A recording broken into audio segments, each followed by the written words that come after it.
नमस्कार मंडळी. आज मी ज्ञानेश्वरी या पवित्र ग्रंथामधील अध्याय 3 ओवी क्रमांक 61 ते 90 यांचे पठन करणार आहे. ओवी क्रमांक 61. का उचलिले वायुवसे चळे शुष्क पत्र जैसे निचेष्ट आकाशे परिभ्रमे.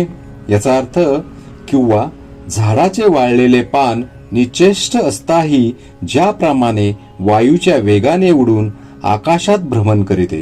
ओवी क्रमांक 62.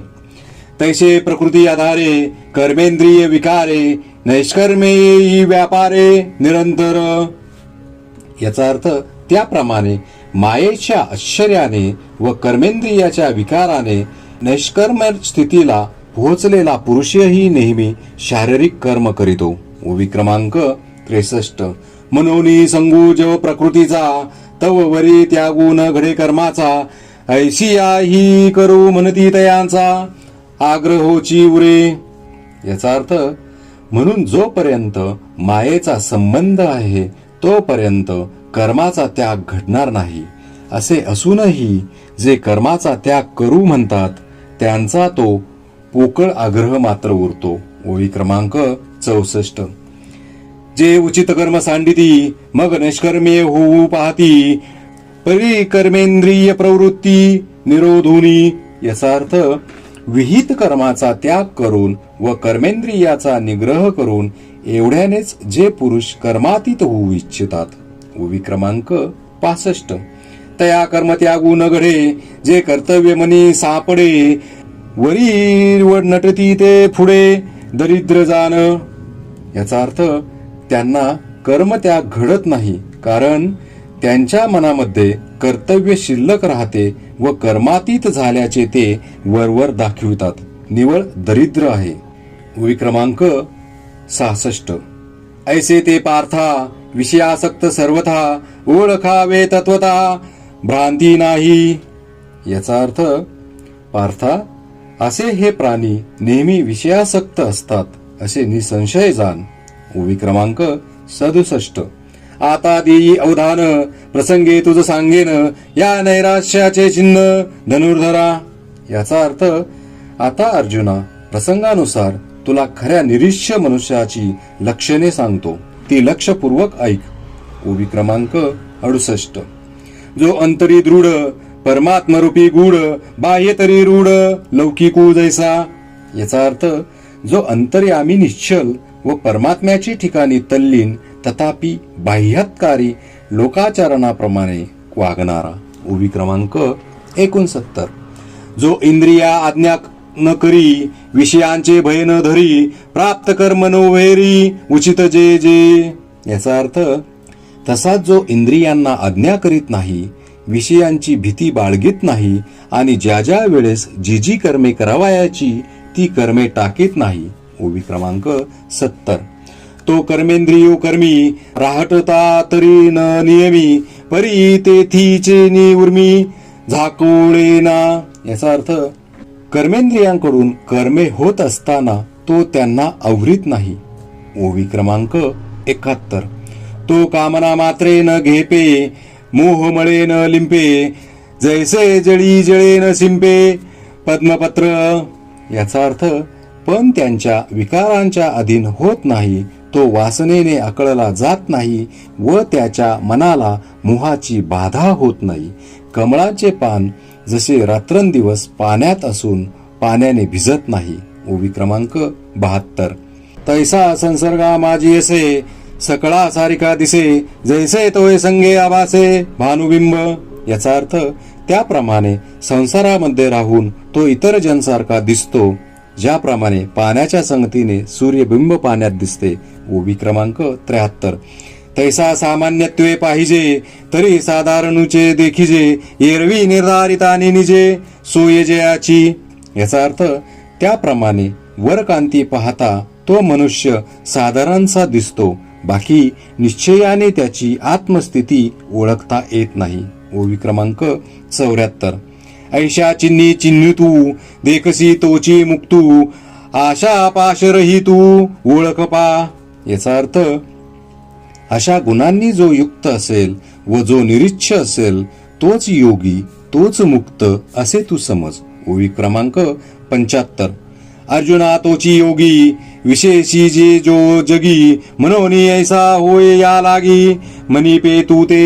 याचा अर्थ, अर्जुना तोच योगी व तोच जगात स्तुतीस पात्र असतो, म्हणून तू असा हो असे मी तुला म्हणतो. ओवी क्रमांक 76.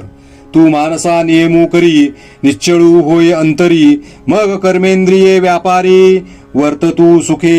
याचा अर्थ, तू आपल्या मनाला आवरून धर व अंतर्यामी स्थिर बुद्धी हो, मग कर्मेंद्रिये खुशाल आपापले व्यापार करोत. ओवी क्रमांक 77. म्हणून निष्कर्म्य होवावे, तरी येथ ते न संभवे, आणि निषिद्ध केवी राहटावे, विचारी पा. याचा अर्थ, म्हणून कर्मरहित होणे हे ह्या संसारात शक्य नाही, मग शास्त्र विरुद्ध आचरण का करावे याचा विचार कर. ओवी क्रमांक 78. म्हणून जे जे उचित आणि अवसरे करुनी प्राप्त, ते कर्म हेतू रहित आचरे तू. याचा अर्थ, म्हणून जे जे योग्य व समयानुसार प्राप्त झालेले कर्म असेल ते ते तू निष्काम बुद्धीने कर. ओवी क्रमांक 79. पार्था अनिक ही एक, नेनसी तू हे कवतिक, जे ऐसे कर्म मोचक, आपैसे असे. याचा अर्थ, अर्जुना आणखी एक कौतुक तुला माहित नाही, ते हे की निष्काम बुद्धीने केलेले हे कर्म कर्मापासून म्हणजे संसारातून सोडविणारे होते. ओवी क्रमांक 80. देखे अनुक्रमाधारे, स्वधर्मो जो आचरे, तो मोक्षू तेने व्यापारे, निश्चित पावे.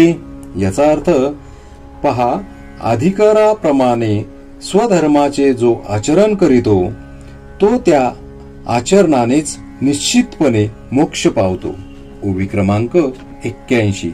स्वधर्मो जो बापा, तोची नित्य यज्ञ जानपा, म्हणून वर्तता तेथ पापा, संचारू नाही.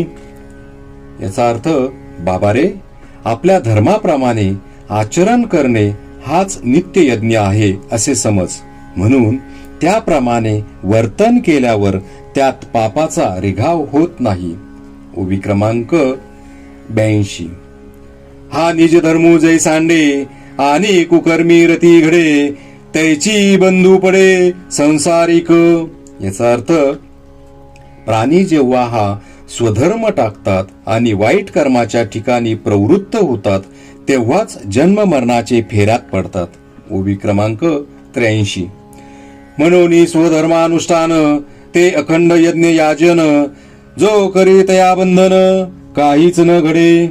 याचा अर्थ, म्हणून स्वधर्माप्रमाणे आचरण करणे हाच अखंड यज्ञ आहे असे समज, आणि जो पुरुष हा यज्ञ करतो त्याला काही सुद्धा बंधन होत नाही. ओवी क्रमांक 84. हा लोकुकर्मे बांधिला, जो परतंत्राभूत झाला, तो नित्य यज्ञाते चुकला, म्हणून या. याचा अर्थ, हे सर्व जग कर्माने बांधले जाऊन ते स्वकर्माला चुकले, म्हणूनच मायेचे पाशात गुंतले आहेत. ओवी क्रमांक 85. आता याची विशी पार्था, तुझ सांगेन एक मी कथा, जे सृष्ट्यादी संस्था ब्रह्मेने केली. याचा अर्थ, पार्था, आता तुला मी ह्याविषयी एक कथा सांगतो, ज्या वेळेस ब्रह्मदेवाने सृष्टी निर्माण केली. ओवी क्रमांक 86. तै नित्य याग सहिते, सृजिली भूते समजते, परी नेनतीची ती यज्ञाते सूक्ष्म म्हणूनी. याचा अर्थ, त्यावेळेस प्राणी व त्यांनी नित्य आचरणाचे धर्म हे दोन्ही बरोबर उत्पन्न केली, परंतु ते गहन असल्यामुळे प्राण्यांना समजले नाहीत. ओवी क्रमांक 87. ते वेळी प्रजी विनविल्या ब्रह्मा, देवा काय आश्रयो येथ आम्हा, तव मने तो कमळ जन्मा भूतां प्रती. याचा अर्थ, तेव्हा त्यांनी ब्रह्मदेवाची प्रार्थना केली की, देवा, ह्या ठिकाणी आम्हाला काय तरणोपाय आहे. तेव्हा तो भगवानाच्या नाभिकमलापासून उत्पन्न झालेला ब्रह्मदेव त्यांना म्हणाला. ओवी क्रमांक 88. तुम्हावरन विशेष वशे आम्ही हा स्वधर्मूची विहिला असे याते उपासा मग आपैसे पुरती काम. याचा अर्थ तुमच्या वर्णाश्रमाप्रमाणे आम्ही पूर्वीच धर्म नियमित केले आहेत त्याप्रमाणे तुम्ही आचरण करा म्हणजे तुमचे हेतू सहज पूर्ण होतील. ओवी क्रमांक 89. तुम्ही व्रते नेमून करावे शरीराते न पिडावे दुरीकेही न वचावे तीर्थासी गा. याचा अर्थ तुम्ही व्रत वैकल्य करू नका उपास तापास करून शरीरास कष्ट देऊ नका व तीर्थ यात्रेकरिता दूर जाण्याचे श्रम करू नका. ओवी क्रमांक 90. योगादिके साधने साकांक्ष आराधने मंत्र यंत्र विधाने जनी करा. याचा अर्थ योगादिक साधने तसेच कामनिक आराधना व मंत्रतंत्रादी अनुष्ठाने करण्याच्या कदाचित नादी लागाल. श्री संत ज्ञानेश्वर महाराज की जय.